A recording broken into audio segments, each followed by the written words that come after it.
बस एक छोटी सी रिक्वेस्ट है मेरी, कभी खुद को मुझसे न छीन लेना। सिकंदर ने ये घर सेठ आदम के पास गिरवी रखवा दिया था, ये घर किसी और को बेच रहा था। फिर आ गया मेरा शेर।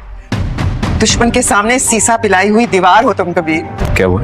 तुम जैसा बेटा होना तो ऐसे दुश्मन पालने में बड़ा मजा आता है। वो थी ना आसमा, इस घर को लात मार के गई थी अपने बाप के घर। देख लो, ना बाप रहा ना घर। अब किसी तरह हमने ये घर उससे वापस लेना। कैसे? कबीर को बेइज्जत करेंगे, बुरी तलाक नहीं, या कबीर से हमें ये घर वापस लेके देगी। कबीर खान ने बहुत सारे पैसे और बहुत चालाकी से ये घर खरीद के तो बाद में तलाक दिलवाएंगे, कबीर को बेइज्जत करेंगे, बुरी तलाक नहीं। तुमने मेरी बहन को दुश्मन के हवाले कर दिया। कबीर खान ने बहुत सारे पैसे और बहुत चालाकी से यह घर खरीदा।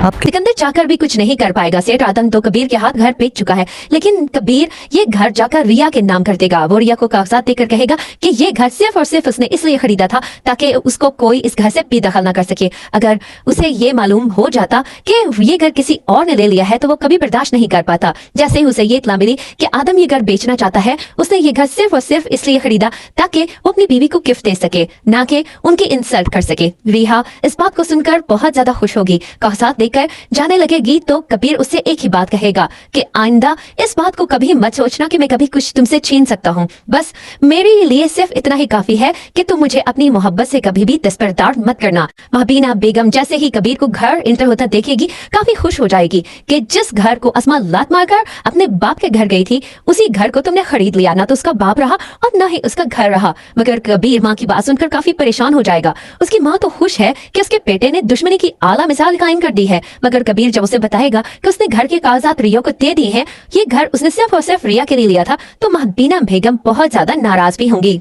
अस्मा एक दफा फिर ये कोशिश करेगी कि किसी तरह रिया के जरिए ये घर वापस लिया जाए। रिया अपनी बहन को कभी नहीं बताएगी कि कबीर उसे कागजात दे चुका है। अब दोनों बहन भाई मिलकर ये प्लान बना रहे हैं कि किसी तरह रिया को एक दफा कबीर के पास भेजा जाए और उसे ये समझा दिया जाएगा कि वो कबीर से मोहब्बत जताए ताकि उन्हें ये घर वापस मिल सके। जैसे ही अस्मा अपनी बहन को ये सब कहेगी, उसकी बहन को काफी अफसोस होगा। एक कबीर है जो उसकी मोहब्बत की खातिर इतनी दौलत जायदाद सब कुछ छोड़ने पर तैयार है, उसकी खातिर इतना बड़ा घर लेकर उसके कदमों में उसके कागजात रखती है। और कहा उसकी बहन है जो एक घर की खातिर अपनी बहन को ही इस्तेमाल कर रही है। सिकंदर और अस्मा का प्लान तो बहुत अच्छा है, मगर अब रिया उनकी किसी भी चाल में आने वाली नहीं है। ना तो वो कबीर को छोड़ने वाली है और ना ही कबीर की जायदाद के कागजात वो अपनी बहन अस्मा को देने वाली है। लेकिन अस्मा की पूरी कोशिश होगी कि एक दफा फिर कबीर को नीचा दिखाया जा सके, मगर वो इस बार भी नाकाम ही रहेगी। वीडियो पसंद आए वीडियो को लाइक करके चैनल को सब्सक्राइब कर दे।